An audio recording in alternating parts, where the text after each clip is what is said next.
kamilah saksi dari kebangkitan Kristus. Itu kata Petrus kepada Kornelius. Jadi suatu peristiwa kalau ada yang menyaksikan, dia akan lebih nyata, lebih hidup. Meskipun kita tidak melihat, tetapi ketika ada saksi yang bisa dipercaya, maka kita percaya peristiwa itu memang terjadi.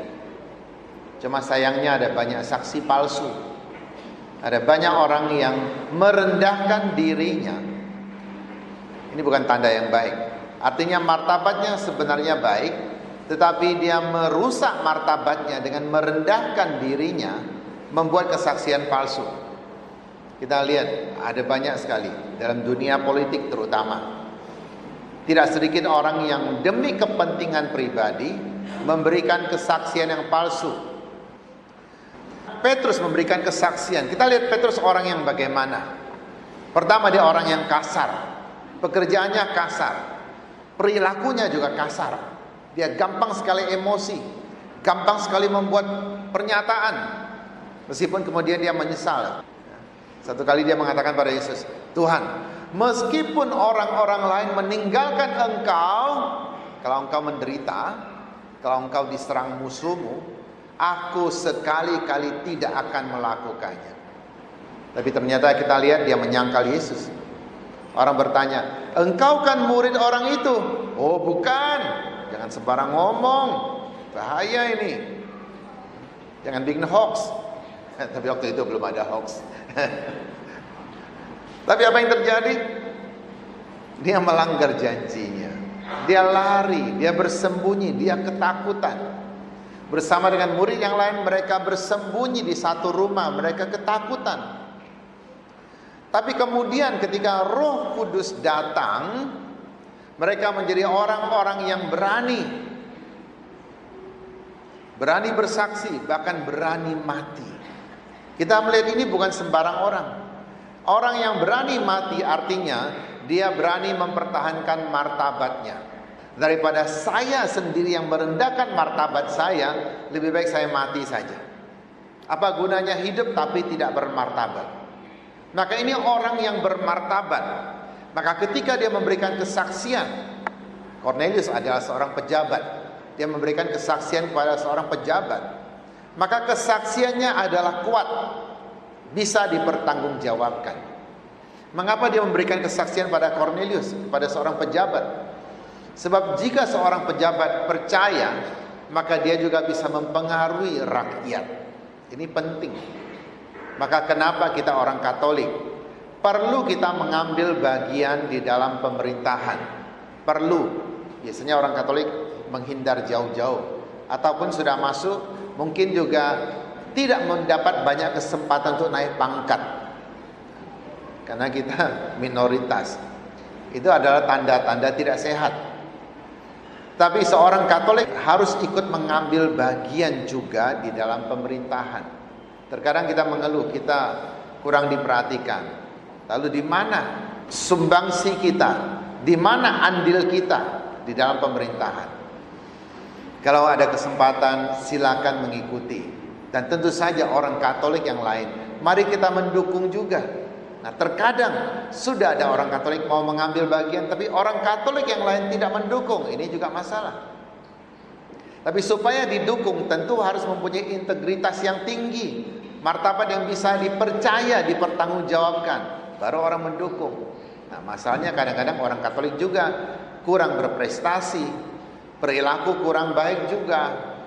Pasang iklan di mana-mana, setelah itu tidak bayar. Atau maunya makan gratis terus. Masuk restoran orang sudah makan, saya pejabat, lalu tidak usah dibayar. Nah, itu juga tidak benar. Jadi Petrus memberi kesaksian kepada Kornelius supaya ia membawa pengaruhnya kepada lebih banyak orang. Lebih gampang Kornelius mewartakan Injil daripada anak buahnya, bukan? Jadi mengapa kita kadang-kadang perlu membawa suatu berita yang baik kepada orang-orang yang bisa menyebarkannya dengan baik? Karena berita tidak gampang menyebar dengan baik. Kadang-kadang berita yang baik bisa menjadi berita yang buruk, karena orang yang menyampaikan mungkin kurang menguasai bahan, kurang menguasai informasinya. Lalu bacaan kedua, kita melihat di situ dikatakan bahwa kalian harus mencari perkara yang di atas. Padahal kita masih hidup di bawah. Mencari perkara di atas bukan berarti kita harus ke atas. Kalau sudah ke atas ya nggak mungkin balik lagi. Meskipun banyak orang percaya saudaranya sudah meninggal sering balik dalam mimpi, kadang-kadang muncul dalam diri orang lain. Itu tidak mungkin. Mimpi adalah mungkin kita terlalu mengenangkan orang itu. Pikiran kita bekerja, maka pada saat kita tidur pun pikiran itu masih bekerja. Dia keluar, maka muncullah orang itu dalam mimpi. Jadi tidak ada mimpi yang sama dengan kenyataan. Orang yang tidurnya bermimpi sebenarnya tidurnya belum nyenyak. Orang yang sungguh-sungguh nyenyak tidak mimpi apa-apa. Otaknya sungguh-sungguh istirahat. Kalau tidur masih banyak mimpi, berarti tidurmu belum nyenyak, masih banyak pikiran. Bahkan kadang-kadang mimpi buruk. Kenapa? Karena pagi hari nonton film yang menyeramkan, ketemu dengan orang yang menyeramkan juga. Mungkin dia juga menyeramkan orang lain. Maka waktu tidur dia masih bermimpi, otaknya masih bekerja. Jadi orang yang meninggal tidak mungkin balik lagi. Yang di atas tidak mungkin balik lagi. Tapi mengapa dikatakan kita harus mencari perkara yang di atas, sedangkan kita masih hidup di bawah sini? Artinya apapun yang kita lakukan di bawah ini, kalau kita kasih nilai lebih tinggi, kita membawa dia menjadi perkara yang di atas, maka dia akan sangat berguna bagi jiwa kita, juga bagi jiwa orang lain. Misalnya saja makan. Sama-sama makan, tapi kalau kita makan, berdoa, lalu kita juga mempersembahkan makanan ini untuk Tuhan. Tuhan, saya mau makan ini, berilah saya kesehatan yang baik, supaya dengan kesehatan yang baik saya bisa melayani banyak orang. Nah itu bagus. Itu namanya makan kita bukan sekedar makan, tetapi makan yang membawa nilai lebih tinggi, nilai surgawi. Kita mau melayani lebih banyak orang. Karena Tuhan tidak turun sendiri melayani orang. Tuhan menggunakan kita untuk melayani orang juga. Paskah kali ini sangat istimewa bagi saya. Pertama, saya pertama kali merayakan Paskah di Medan. Kedua, saya melihat kerjasama begitu banyak orang. Bukan saja orang yang nama-namanya ada dalam kepanitiaan, tetapi juga orang-orang yang tidak terlibat panitia, tetapi diajak untuk melayani, mereka ikut melayani. Terutama para ketua lingkungan dan para pengurusnya sangat bersemangat. Dan ini sangat luar biasa. Tidak hanya APP, nanti sesudah misa kita akan makan telur. Dan ini telur yang istimewa, karena belum ada di paroki ini, belum pernah terjadi. Tiap tahun makannya telur rebus, bosan lihatnya kan. Nah kali ini saya buat telur yang lain, telur macam-macam rasa. Anda akan dapat kupon nanti selesai misa, boleh tukar kuponnya dengan macam-macam rasa. Artinya tukar satu, tidak bisa satu kupon tukar semua rasa, tidak mungkin. Ada puluhan rasa, luar biasa ya. Ada telur balado, telur kecap, telur ngohyong, telur mata sapi, mata kucing, mata najwa. Saya tadi pagi saja bikin loh. Saya tidak hanya minta orang bikin, tapi saya pun bikin. Kalau saya hanya minta orang bikin, saya tidak bikin. Artinya saya hanya perintah-perintah orang saja. Saya mau juga ikut menyajikan, seperti para ketua lingkungan dan para pengurus lingkungan sangat antusias. Kita memerlukan 1.500 telur, ternyata yang ada sekarang sudah hampir 3.000. Wah luar biasa, kita bisa makan lebih. Boleh minta lebih, bagi satu lagi lah lebih. Asal satu ya, jangan nenek saya, kakek saya, ketua RT, RW, saya bawain juga. Nah itu tidak perlu. Secukupnya saja. Tadi pagi jam 4 saya sudah masak. Bisa bayangkan tidak, pastor jam 4 pagi masak, supaya kita bisa menikmati bersama-sama. Tapi yang mana nanti Anda cari sendiri. Saya tidak kasih tahu yang mana. Tadi pagi habis M2, ada anak kecil bilang sama mamanya, Mama, saya mau telur pastor. Mamanya bilang, pastor tidak bisa bertelur. Pas saya di belakang mamanya, begitu dia balik badan lihat saya, tersupi-supi dia, tersipu-sipu. Maksud saya apa? Kita berbagi.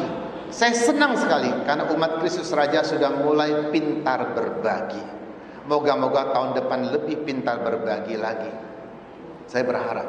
Karena dengan berbagi kita membangun keakraban, membangun kekeluargaan. Hanya orang yang tahu berbagi, tidak hanya tahu menerima, tahu memberi juga, ini adalah orang-orang yang membawakan kehidupan kepada orang lain. Ini adalah mencari perkara yang di atas.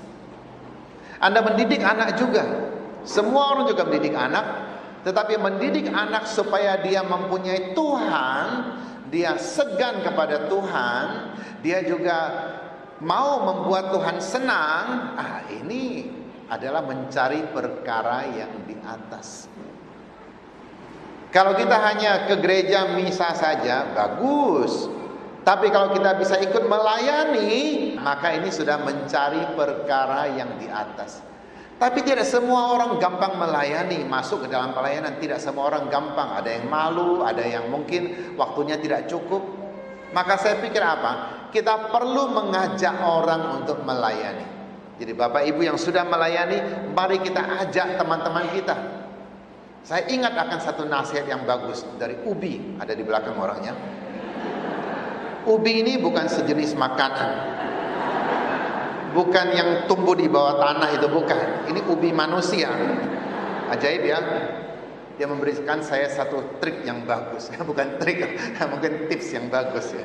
Dia katakan, ajak orang-orang makan, traktir mereka, selesai makan tanya, enak tidak? Enak. Baik, kamu bantu angkut kursi ya. Itu caranya. Karena setelah makan kita menjadi akrab, menjadi terlibat. Saya juga waktu saya masih kecil, kelas 3 SD saya sudah ikut melayani. Kenapa? Karena diajak. Kelas 3 SD sudah masuk legio. Jadi saya anggota legioner SD. Legio kami tidak terlalu serius sih. Rapatnya paling setengah jam, mainnya 1 jam. Karena di tengah-tengah rapat, ini kami dikasih permainan. Main halma, main ludo, ular tangga, ular kobra. Itu dah. Itu bahaya. Jadi kami bermain 1 jam bermain, kemudian lanjut legionya. Menarik sekali dan kami suka. Baru kelas 3 SD loh. Karena legio maka dikasih tugas. Tugasnya apa? Membersihkan gereja. Jadi sehari-hari kami sudah kenal gereja.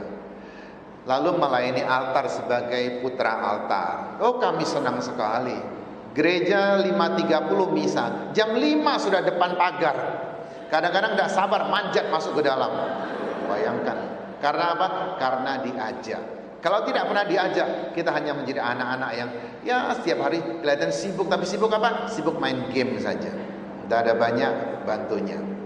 Nah, Pakra masih perlu anak-anak untuk ikut bergabung. Mari kita bergabung. Pemasmur, lektor, pengurus lingkungan, pemusik, penyanyi, pemimpin lagu, ini semua perlu. Mari kita ikut melayani juga, sehingga apa yang kita lakukan menjadi perkara yang di atas. Nah, hari ini kita melihat Maria Magdalena, pagi-pagi dia sudah pergi ke makam Yesus. Kenapa? Karena Maria Magdalena mempunyai hubungan batin yang istimewa dengan Yesus. Dia yang merasa bahwa dia diampuni dosanya. Dosa apa kita tidak pernah tahu. Dan jangan sembarang menafsir dosa. Dia hanya dikenal sebagai wanita berdosa. Tapi dia diampuni oleh Yesus. Karena dia dikasihi, diterima oleh Yesus. Tidak seperti orang lain menolak dia. Maka dia mempunyai kasih yang lebih juga kepada Tuhan. Ketika Yesus dikatakan sudah meninggal, dia masih kurang percaya. Dia masih harap-harap jangan-jangan cuma mati suri saja. Jangan-jangan guru saya ini belum mati. Maka pagi-pagi buta ketika orang lain sedang tidur, dia sudah berangkat ke kubur. Tapi apa yang dia temui?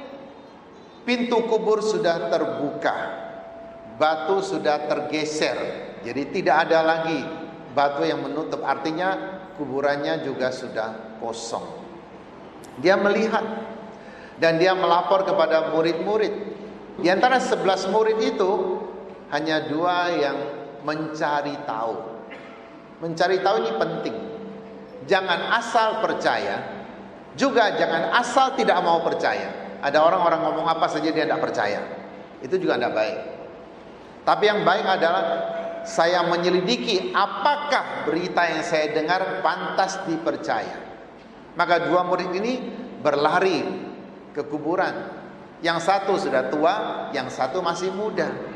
Yang muda berlari lebih cepat, yang tua berlari lebih lambat. Berlari lebih cepat bisa karena usianya masih muda, fisiknya masih kuat. Bisa juga karena dia lebih mempunyai perhatian. Dia ingin cepat-cepat mencari tahu. Yang tua berlari lebih lambat. Bisa juga karena dia sudah tua maka larinya lambat. Tapi bisa juga badannya belum tua tapi otaknya sudah tua. Ada banyak orang yang badan belum tua tapi otaknya sudah tua.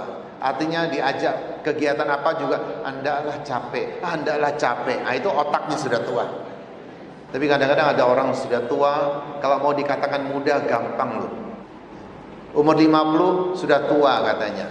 Buktinya kemana-mana dipanggil om. Ada orang tidak suka dipanggil om atau tante. Oh, tidak suka. 50 masih mau dipanggil cici. Wah. 50 masih mau panggil mas. Wih, hebat sekali. Tapi kalau masih mau muda gampang ya. Mati saja. Kalau mati orang, wah 50 masih muda ya. Nah itu. 60 sudah mati, masih muda ya. Dulu 60 masih muda loh. Kalau mati. Kalau hidup dibilang tua. Tapi bagaimanapun juga, mau tidak mau usia kita bertambah terus. Tapi semangat kita boleh tetap muda.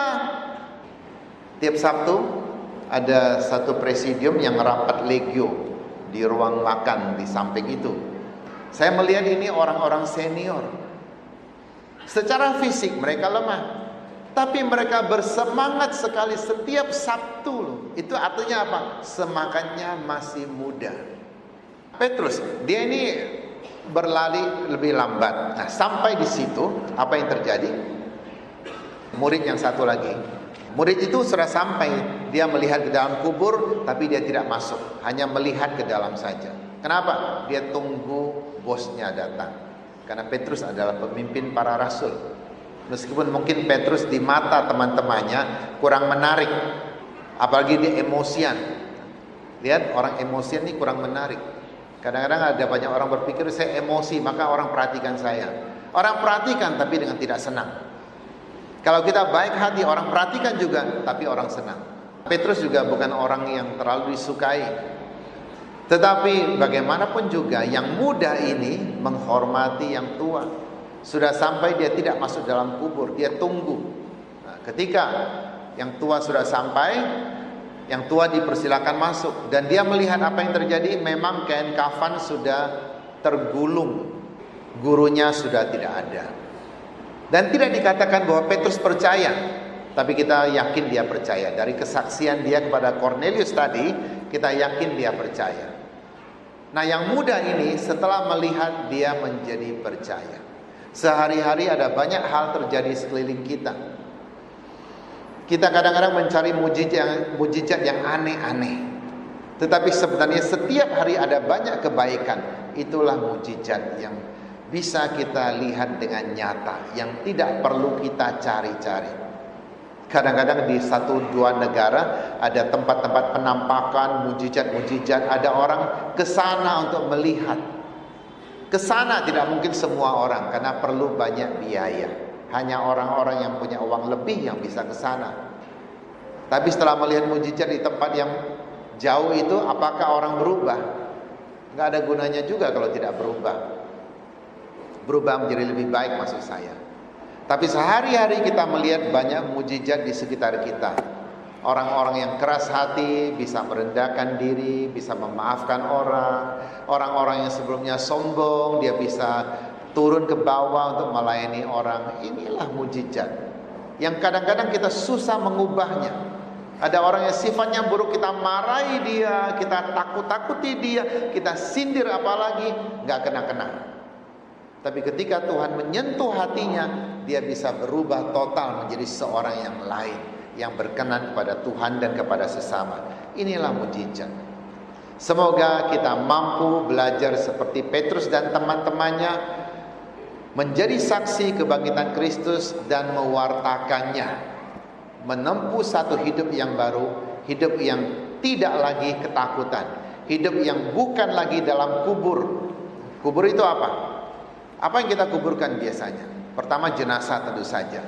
Yang perlu kita kuburkan adalah hal-hal yang buruk, pengalaman-pengalaman yang buruk, yang kalau kita bawa-bawa kita tidak akan bahagia. Itu perlu dikuburkan. Tetapi hari ini kubur Yesus terbuka, tidak ada hal yang buruk di dalamnya, tidak ada kematian di dalamnya. Yang ada adalah kebangkitan. Mari kita membuka diri kita agar kita juga mampu melepaskan hal-hal yang buruk dan membawakan kebangkitan, kesejahteraan dan hidup baru kepada sesama kita. Amin.